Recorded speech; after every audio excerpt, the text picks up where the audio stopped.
ഇത്രയും പിന്നെ ഈ മഴക്കെടുതി ഉണ്ടായി, 9 പേർ മരിച്ചു. നമ്മൾ നേരെ ഏറ്റവും ഒടുവിലുണ്ടായ പ്രളയത്തെ പോലെ തന്നെ ഒരു പ്രളയമായി മാറിക്കൊണ്ടിരിക്കുന്നു. അങ്ങനെ ജനം മുഴുവൻ പകച്ചു നിൽക്കുമ്പോൾ ഒരു ബഹുമാനപ്പെട്ട മുഖ്യമന്ത്രി ആ സമയത്ത് എന്താ ചെയ്യുന്നത്? ജനങ്ങൾക്ക് ആശ്വാസം നൽകേണ്ട ബഹുമാനപ്പെട്ട മുഖ്യമന്ത്രി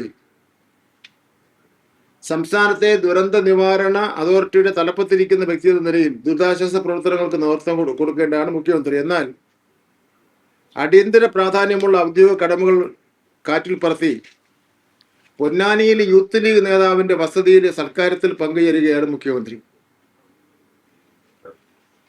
അത് പത്രങ്ങളിൽ മുഴുവൻ വന്നിട്ടുണ്ട്, പ്രിന്റ് മീഡിയസിൽ മുഴുവൻ വന്നിട്ടുണ്ട്.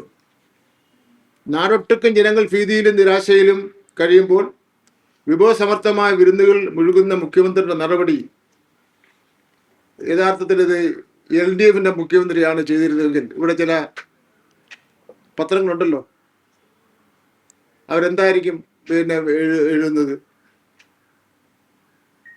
ഇത് യഥാർത്ഥത്തിൽ ഒരു റോം കത്തിയെരിയുമ്പോൾ നീറോ വീണം വിട്ടുന്നതിന് തുല്യമാണ് എന്നതുപോലെയാണ് ഇത് കാണാൻ വേണ്ടി കഴിയുന്നത്.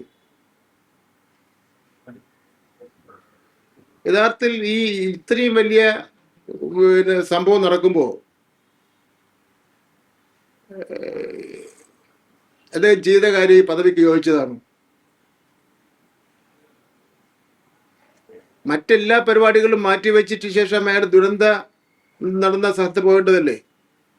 ചിക്കനും മട്ടനും അതുപോലുള്ള പിന്നെ വിഭവസമൃദ്ധമായ കാര്യങ്ങളാണോ പ്രാധാന്യം കൊടുക്കേണ്ടത്?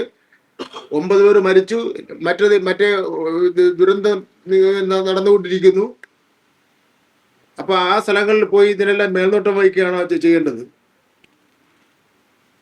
2 മഹാപ്രളയങ്ങളും കോവിഡും വന്നപ്പോ അന്ന് ഇവിടെ കേരളത്തിലെ മുഖ്യമന്ത്രി ഉണ്ടായിരുന്നല്ലോ. അന്ന് നിങ്ങൾ എന്തെല്ലാം ആരൊക്കെ പറഞ്ഞാലും മുന്നിൽ നിന്ന് നയിച്ച ക്യാപ്റ്റൻ തന്നെയായിരുന്നു. ഇച്ഛാശക്തിയോടുകൂടി ഭരണം നടത്തുവാൻ ശ്രീ VD സതീശൻ പിണറായി വിജയനെ മാതൃകയാക്കാൻ തയ്യാറാവണമെന്നാണ് എനിക്ക് പറയാനുള്ളത്. ഏതാണ്ട് കുറഞ്ഞ ദിവസം കൊണ്ട് തന്നെ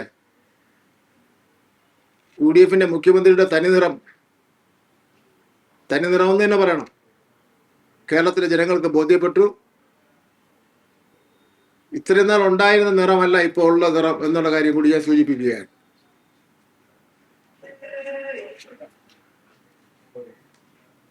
കേരളം കണ്ടതിൽ വെച്ച് ഏറ്റവും വലിയ വിദ്യാഭ്യാസ മന്ത്രി എന്ന് തൃശ്ശൂർ പ്രസംഗിച്ചിട്ട് 2 ദിവസം കഴിഞ്ഞാണ് ഇവിടെ വന്ന് പിന്നെ തിരുവനന്തപുരത്ത് പ്രസംഗിച്ചത്. ഇയാളെപ്പോലെ ഒരു മോശപ്പെട്ട വിദ്യാഭ്യാസ മന്ത്രിയെ ഞാൻ കണ്ടിട്ടേ ഇല്ലെന്ന്. അപ്പൊ മനസ്സിലായല്ലോ. ഇങ്ങനെ വായിത്തോന്നുന്ന എന്തും വിളിച്ചു പറയുകയും ഞാൻ പറയുന്നതെല്ലാം ശരിയാണെന്ന് ധരിക്കുകയും ചെയ്യുന്ന ഒരു മുഖ്യമന്ത്രി ഐക്യകേരള രൂപേണ ശേഷം കേരളം കണ്ടിട്ടേ ഇല്ല.